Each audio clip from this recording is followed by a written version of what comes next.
Welcome to Between Frames, a podcast dedicated to dance photography and creation.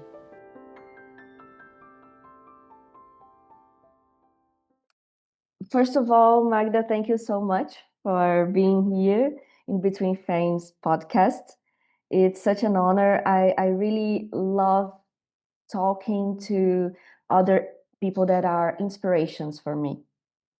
So, Thank you so much for having me. It's such a honor and pleasure to be here. Thank you so much.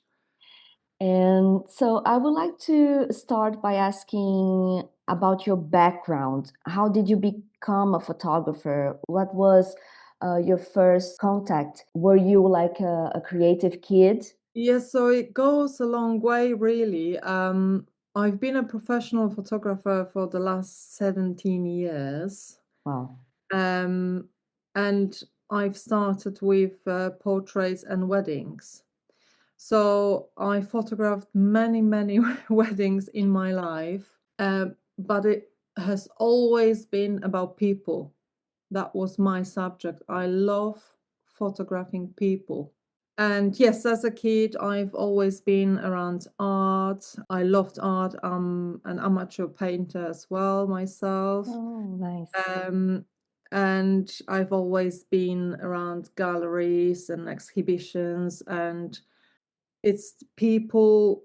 I'm drawn to people's stories, emotions, and I think you can capture that through our media photography. You can tell the story, different stories, whether it's yes weddings, people's life, or dance. So I stepped into dance industry a few years ago. That was 2017.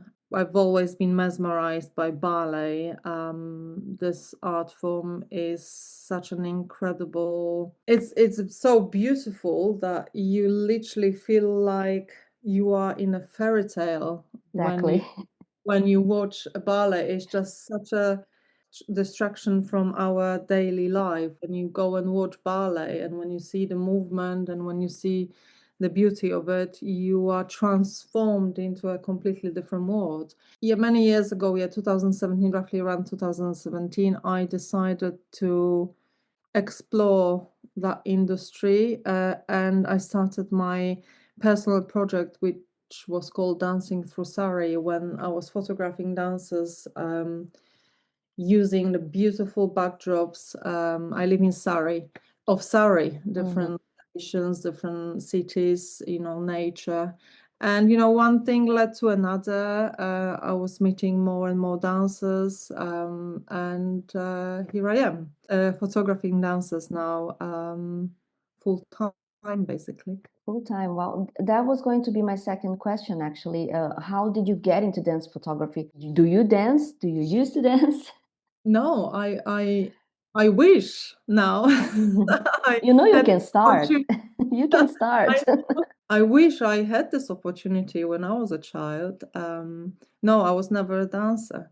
But dance photography for me is the catching the movement, creating the legacy for dancers, just trying to freeze the moment. Every moment is different, isn't it? It's just trying to freeze it and capture it forever, really. Yeah. Simple. I can relate a lot to that and to the feeling that you enter a theater and you are inside a fairy tale. And I think it's very important nowadays, especially nowadays, being inside a theater. We are always connected, and I think it's good for our mind to disconnect and to step into a theater and to live this fairy tale for a little while. And I also started photographing weddings. I mean, I think every photographer started shooting weddings, and it's a good school. It's a very stressful school, but it has also this fairy tale vibes on weddings, right? Yes. And it's also, it's for me the adrenaline of the prospect of capturing something that will never happen again within Yes. that event. It's the freezing the moment and showing somebody, oh, this is what it look how beautiful that looked. No Yes. one sees it because they're so immersed in what's going on, but you are there to tell the story basically through your photographs. And with ballet, it's very similar, isn't it? Yes. It's we see, we kind of transform on, well, it's digital now, isn't it? But we still print, Yes. which we need to print more, print more. I'm so old-fashioned in that sense that I I think agree. print creates so much legacy. And I think it's something that video doesn't do and photography does. Like photography has this freezing time. I think this relates to the next question because I would like to know, what are you trying to communicate through your work and your artistic vision? Even if you're doing a commercial work, do you try to communicate something? Yes, commercial work is different because obviously you are creating somebody else's vision, right? So I cannot be a director fully of the project. However, I like it too in a way because I'm a part of the team. So I can then communicate what I think.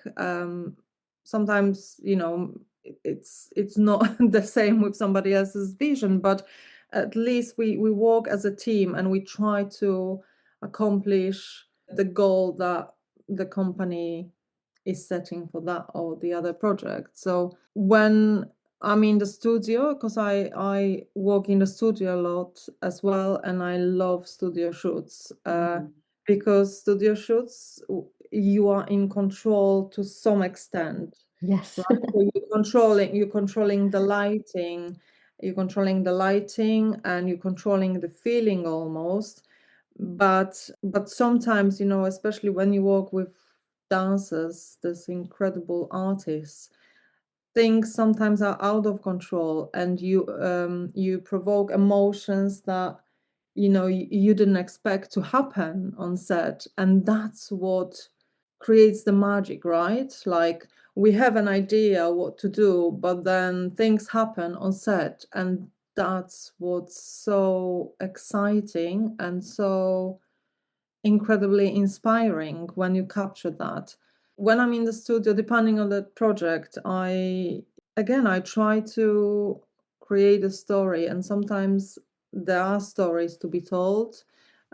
Sometimes me and the dancer, we both like a message to be passed on to others, and then we try to create with the movement and obviously with the body, what body can express and what your eyes can tell.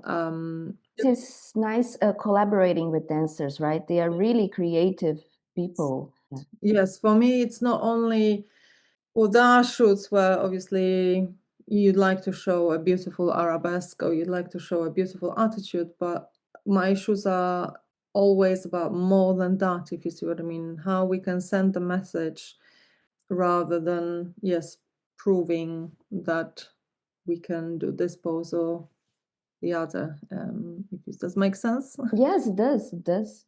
Do you think you can define your style? How would you describe your style in photography?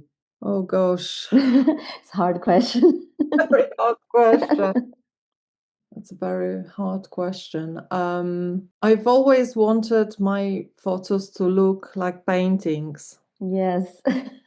And I know, it's plenty of photographers who say that the same thing, but this is how I feel, who I am. I look at my work, and I just want to see a painting. So if I print it, I can put it on my wall, and it's Exactly. Yes. it's a piece of art. That makes a You lot feel of the sense. same about your work? How? I do. I mean, when I was starting to, because I always photographed dance. Since I started photographing, I was photographing dance. But when I decided that that was my dream and my goal and what I wanted to do, I read a phrase from Nover, and he said that ballet should be like paintings, that he wanted to see paintings on stage. And that is how I feel about my art and my photography. My pictures have to be like paintings. They need to connect, and I do feel like they are a work of art, and they are telling a story, so I can relate a lot. And I think that's why we get along so well. I mean, we inspire each other, and Yes, because we feel the same about dance photography. And we first met during a stage call at Royal that's Ballet and right. Opera. Yes. You recognized me, and it was so nice because it was actually my first time photographing a stage call with other photographers and with other press members. And you were so nice to me. And I remember that you have a big suitcase with you with two cameras and lots of lenses. And I would like to ask you if you have a setup for photographing stage, and why do you take so many equipment with you? I would like to talk a little bit about equipment and technique. Yes, so yes, I do carry lots of lenses because I use prime lenses. And I believe there is no one lens for everything. On this day, you had two cameras, one mirrorless and one not. So I have two cameras because I use one camera just for wide wide lens and for long exposure. And then I will have my mirrorless camera, which is a silent, fully silent mode for a bit of a close-up. I've been using DSLRs for a long, long, long time, and I've always been incredibly happy with my DSLRs. I've been using my mirrorless camera for a long time, but I must admit, I don't love it as much as I used to my DSLR. And I know the industry and, and time is different. Everybody wants to be silent now, but for me, it feels almost too digital.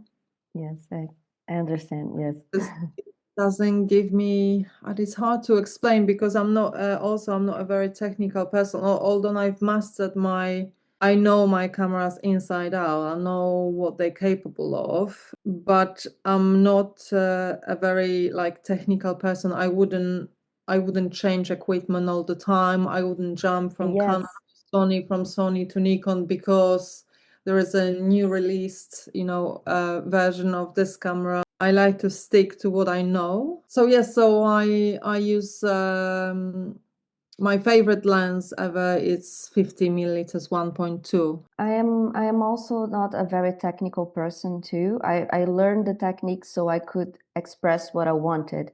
I also try to stick to the things I know and to slowly adapt, because it's very hard to, oh my God, we need to exchange because there's a new release. And sometimes it's such a tiny thing that they change on the cameras, right? So As you know, it's not about having the best camera. It's not about having the best, the more expensive lens, isn't it? yes.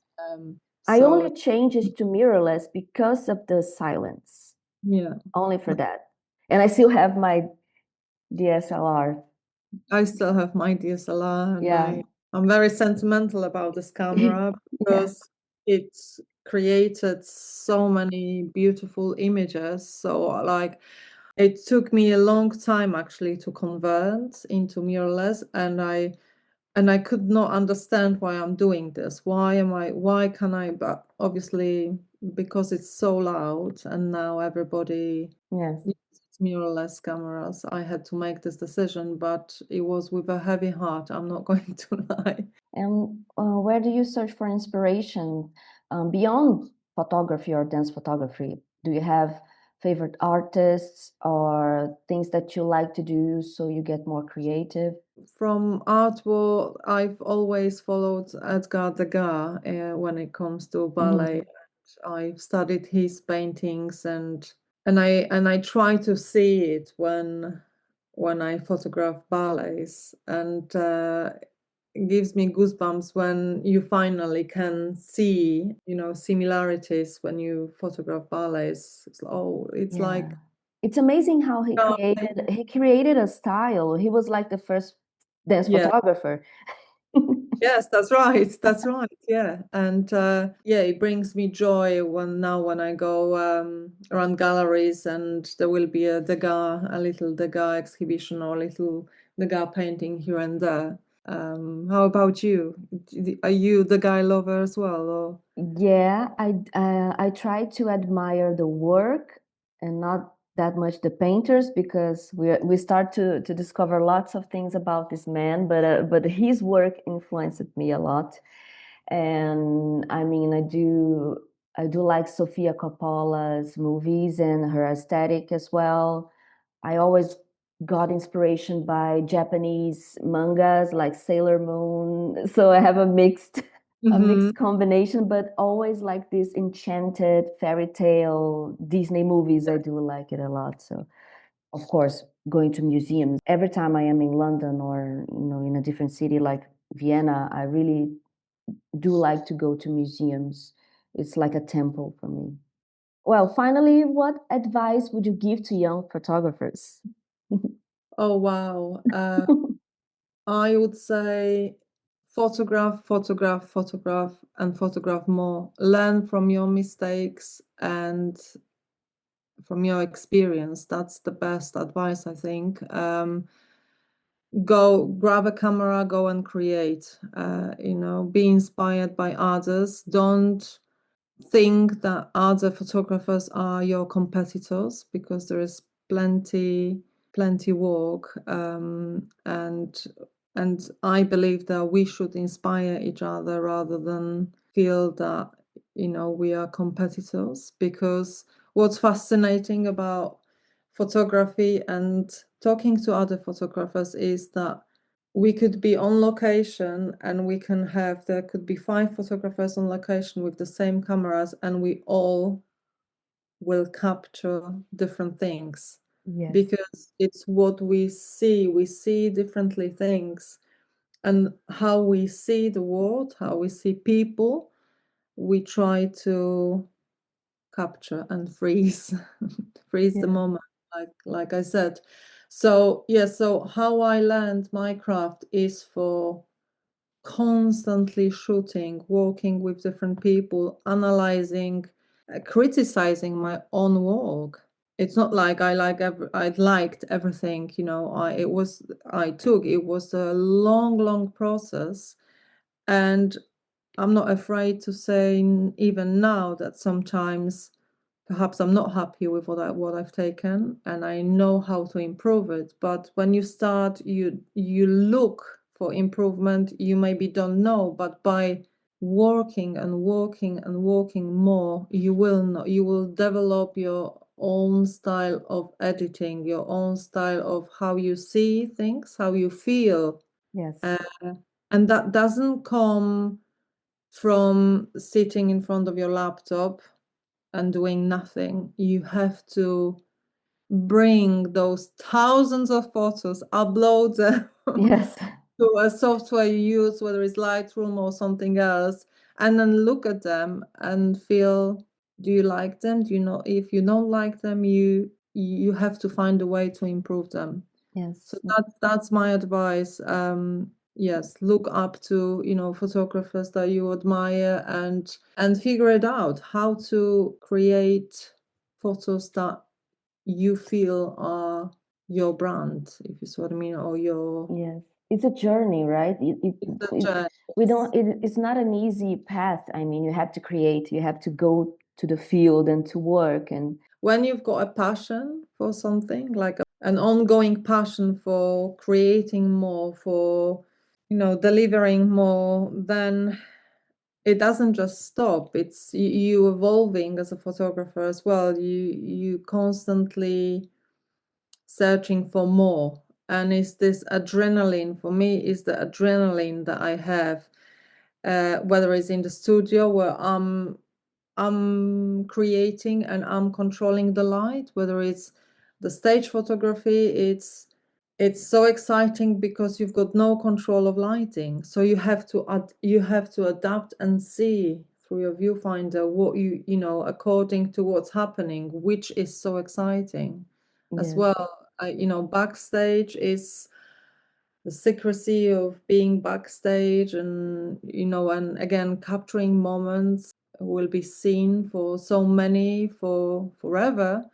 It's another thing. So there are so many aspects that are exciting, but you need to find what excites you as a, you Yeah. know, a person who is just starting. Why do you want to start photographing? Is it because you love landscapes, or you love people, or you love, you know, macro photography? There are so many Yes, so many fields, so many fields. ways to communicate and to Yes, tell a story. You can tell several stories with that's right. photography. Yeah, that was That's, really inspiring. Thank you very much. thank you so much for having me. We could probably talk for another few hours. Yes, it's endless, but I want to meet you for a coffee in London so we can talk properly. That's right. Yes, that would be so nice, Carol. That would be so nice. Yes, let's try to make it work. And thank you very much.